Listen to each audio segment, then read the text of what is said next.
કર્મોનો હિસાબ. એક સ્ત્રીને 20 વર્ષ પછી દીકરાનો જન્મ થયો, પણ 20 દિવસ પછી જ એ બાળક મૃત્યુ પામ્યો. સ્ત્રી ખૂબ રડી અને એ મૃત બાળકના શબને લઈને એક મહાત્મા પાસે ગઈ. મહાત્માને રડતા રડતા કહેવા લાગી, મને મારું બાળક બસ એકવાર જીવતું કરી આપો. એકવાર તેના મુખેથી માં શબ્દ સાંભળવા માંગુ છું. જીદ કરવા પર મહાત્માએ બાળકની આત્માને બોલાવી. સ્ત્રીએ એ આત્માને કહ્યું, હું તારી પાસેથી ફક્ત એકવાર માં શબ્દ સાંભળવા માંગુ છું.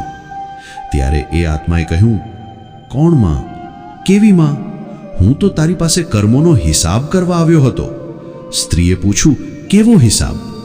આત્માએ જણાવ્યું, ગત જન્મમાં તું મારી સોતન હતી. તું મારા પતિને લઈ ગઈ હતી. હું ખૂબ રડી હતી.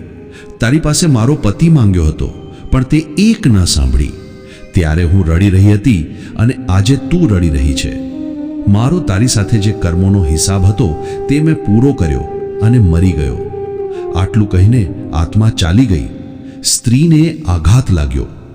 મહાત્માએ સમજાવ્યું, જુઓ, મેં કહ્યું હતું ને કે આ બધા સગા સંબંધીઓ, મા, બાપ, ભાઈ, બહેન, આ બધું કર્મોના કારણે જોડાયેલું છે. આપણે બધા આપણા કર્મોનો હિસાબ કરવા આવ્યા છીએ.